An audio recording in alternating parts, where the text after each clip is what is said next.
Hey guys, Sean C. Phillips here. Well, I just got out. I'm doing another one of the In the Car reviews. I just got out of seeing the new film Chronicle.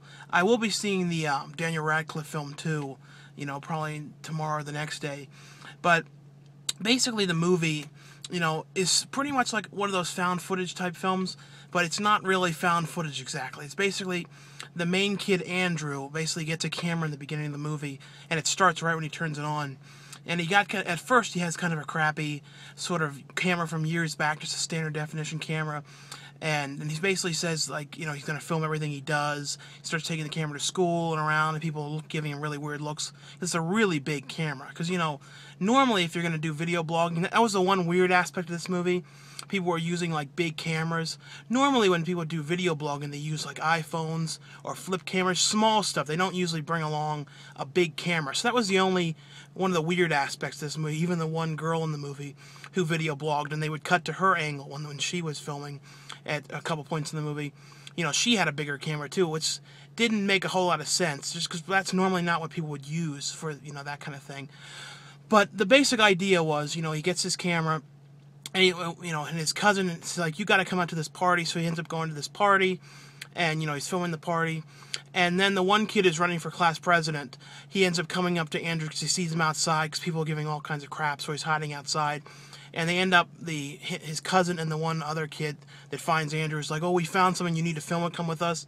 And they end up seeing this big hole in the ground, and there's this thing in the hole, and, it's like, you don't know exactly what it is.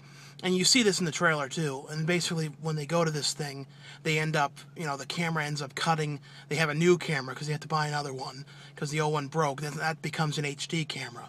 And basically, they have the power to move things. Now, there's a few aspects about it that are a little weird.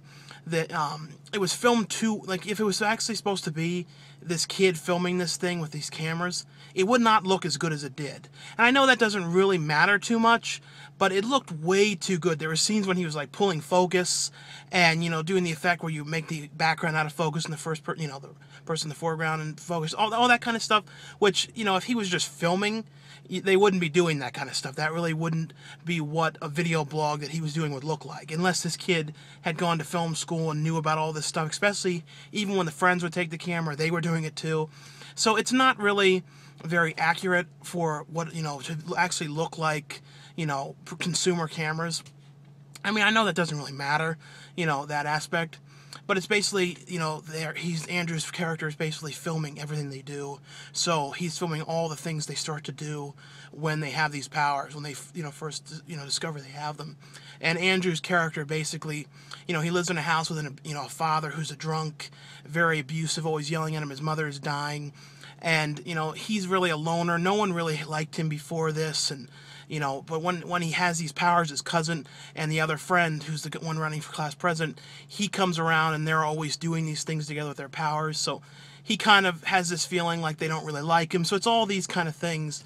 And Andrew's character keeps on getting, throughout the movie, he keeps on getting stranger and stranger and way more, doing pretty bad things with the powers.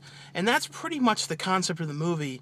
Like I said, and he has these ability to, control the camera, with his mind. And I don't want to, give away everything with the movie, but that really is the main concept, is all these things that they can do with it, and, trying not to, let anyone find out about what they're doing and things like that. And they basically, it's just the three guys, showing these things they can do. But at one point in the movie, and you see this in the trailer, right when Andrew's starting to, get strange with what he's doing, the one scene when he pushes the guy, off the road, and, in the car, and that's when something's wrong with him. And, that's pretty much the idea. I thought, the end of the movie, the last probably 20 minutes, I really liked. I thought it was well done. I thought some of the movie was a little bit slow.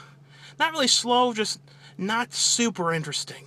I mean, there was some stuff when they were messing around with people and kind of pulling pranks with their powers, and no one really knew what they were doing because they were like, who was moving things with their mind and stuff.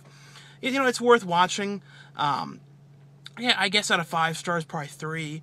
I mean, it's a good movie, just nothing amazing. It's definitely a different thing to do with the found footage kind of movie, even though it's not really found footage. It's kind of like there's no real rhyme of how you're really seeing this footage, because it's basically, at times, if they don't have a camera, a few instances of the movie, they cut to security cameras and things like that. I mean, it's interesting. Like I said, the main aspect that just doesn't really work is that everything looks a little too good to be filmed by these guys. And that's the main thing that I thought was just a little weird, was just how good everything looks. Because it would not look that good coming from those kind of cameras. Because it looks, you know, like they filmed it with a really good camera. And that's not what they were using. But anyway, though, the movie's definitely worth checking out. I thought it was a fun movie. It was, like I said, a couple parts were just sort of dragging and not a whole lot to it, but the end was really pretty cool. Anyway, like I said, 3 stars, definitely worth checking out. Anyway, though, thanks a lot for watching, for subscribing, and I'll see you guys later. Bye.